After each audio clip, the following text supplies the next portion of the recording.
আইসগো মোড়া বানামু গরম আইছে। আর যদি বানানি না খাইয়া হয়, এই যে শসা টমেটো দিয়া আজকে বানানি বানামু। তো দেখি বানানি বানামু, খাইয়া আপনাদের কমু কেমন হইছে। শশাগুলান সিলতে আছে, সেলার পরে ভালো করে ধুইয়া তারপর কুচাই নেবো। শশাগুলা সিল্লা লাইছে, এখন আমরা সুন্দর করে কুচাই নেবো। যত কুচানি সুন্দর হইবে, খাইতে কিন্তু জব্বের টেস্ট হইবে।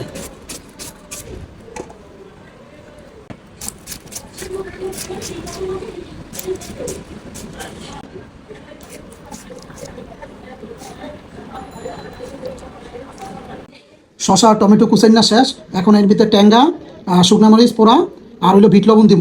মরিচগুলো এখন পুড়িয়া নিব।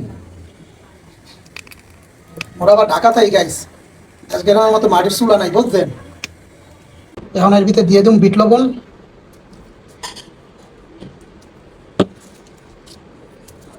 এরপরে দিয়ে দিম এই যে ট্যাঙ্গা। মগদাসে এই যে ট্যাঙ্গা কয় বুঝছেন, ইয়ার নাম তেঁতুল। তারপর আস্তে রকম পাড়াইলুম। এটা যত মতবে তত ভালো লাগবে, বেশি বেশি করে মততে হইবে বুঝছেন।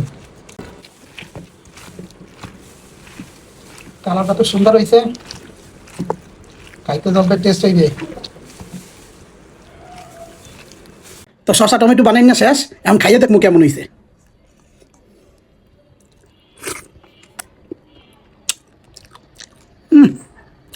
গাইছে এই স্বাদের ভাগ হবে না বুঝছেন, এক্সের মজা হইছে। শসা টমেটো গরমের দিনে বানাই খাইতে জম্মের টেস্ট হয়। মোর বউ আর মাঝে সাথে মোরে বানাই দেয়। তো আলহামদুলিল্লাহ একটু খাইয়ে দিই।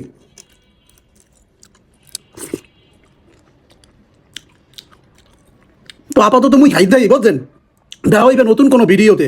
কারণ যদি পুরোটা খাইয়ে আপনি করে দেখাই, শেষ হইবে না এই ভিডিও, অনেক লম্বা হয়ে যাইবে। তো সবাই ভালো থাকবেন, সুস্থ থাকবেন, আর এরকম বানাই বানাইয়ে খাইবেন।